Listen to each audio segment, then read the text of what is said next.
নমস্কার, পাকবিচিত্রায় সকলকে স্বাগত জানিয়ে আমি আজ আরেকটি নতুন রেসিপি করে দেখাবো, আলু শুকনো ঝুরি চিপস। তার জন্য এখানে আমি মিডিয়াম সাইজের 4টি সাদা আলু নিয়েছি। প্রথমে আমি আলু ধুয়ে পরিষ্কার করে নিয়েছি, তারপর খোসা ছাড়িয়ে ভালো করে ধুয়ে নিয়েছি। জলে রেখে দিয়েছি। আলু ছোলার পর কালো বা লাল হয়ে যায়, তাই আলু ছোলার পর ধুয়ে নিয়ে জলে রাখতে হয়। এখন আমি আলুগুলি একটি গ্রেটারের সাহায্যে গ্রেট করে নিব। দেখুন, আমি এই ধরনের একটি গ্রেটার নিয়েছি। গ্রেটারের দুই পাশে কাটা যায়, যে কোনো এক পাশে কেটে নিতে হবে। একসঙ্গে দুপাশে কাটলে হবে না, তাহলে বাপানোর সময় একটা সিদ্ধ হবে আর একটা হবে না, তাই যে কোনো এক পাশ দিয়ে কেটে নিতে হবে। এখন আমি কেটে নিচ্ছি। দেখুন, আলুটা লম্বা করে কাটতে হবে, একভাবে কাটতে হবে। এভাবে আমি সবগুলো আলু কেটে নেব। দেখুন, আমার কাটা হয়ে গেছে। আমি এখন জল পাল্টে পাল্টে ধুয়ে নেব। ধোয়ার পর দেখুন এরকম পরিষ্কার জল বেরোবে। পরিষ্কার জল না বেরোনো পর্যন্ত আমি ধুয়ে নেব। দেখুন, আমার ধোয়া হয়ে গেছে। এখন আমি ছেঁকে নেব। তার জন্য একটা প্লাস্টিক ঝুড়ি নিয়েছি। এখন আমি আলুগুলো ছেঁকে নেব। এখন আমি অল্প অল্প করে ঝুড়িতে তুলে নিচ্ছি। এখন আমি সিদ্ধ করে নিব। তার জন্য গ্যাসে একটি পাত্রে পরিমাণ মতো জল নিয়ে গ্যাস হাইতে রেখে ভালো করে ফুটিয়ে নিয়েছি। এখন অ্যাড করে দিচ্ছি নুন 1 চামচের 1/2 চামচ, বেকিং সোডা 4 চামচের 4 ভাগের 1 ভাগ। এখন নেড়েচেড়ে মিশিয়ে নেব। এখন গ্যাস লোতে করে দিব। এখন কেটে রাখা আলু দিয়ে একটা ঝাঁঝরির সাহায্যে নেড়েচেড়ে 3 মিনিট সিদ্ধ করে নেব।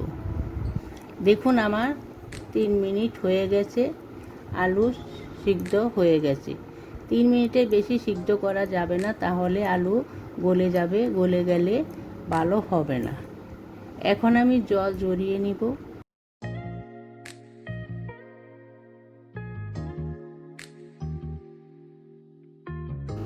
তার জন্য আমি একটি প্লাস্টিকের ঝুড়ি নিয়েছি।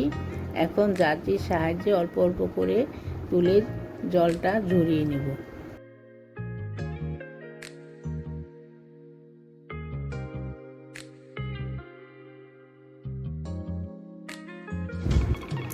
এখন একটি ঝাঁঝরির সাহায্যে চেপে চেপে অতিরিক্ত জলটা বের করে নিব। দেখুন, শুকানোর জন্য একটি কুলার মধ্যে আমি প্লাস্টিক পেতে নিয়েছি। এখন আলুগুলো দিচ্ছি, একটা কাঁটা চামচের সাহায্যে ছড়িয়ে দিচ্ছি। এখন রোদে শুকিয়ে নিব। মাঝে মাঝে নাড়িয়ে দেব।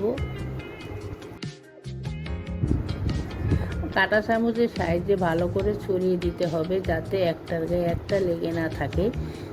দেখুন, আমি নাড়িয়ে দিচ্ছি। আমার অনেকটাই শুকিয়ে গেছে।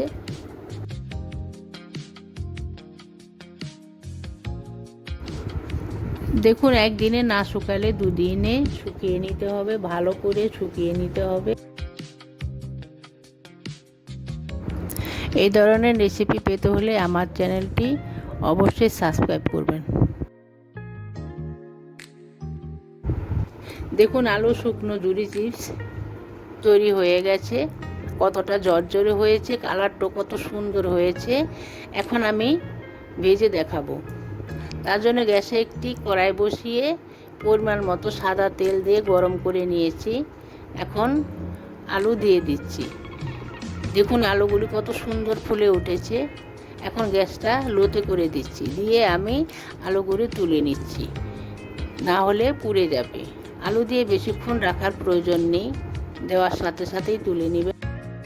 দেখুন, ভাজার পর আলুগুলো কত সুন্দর হয়ে।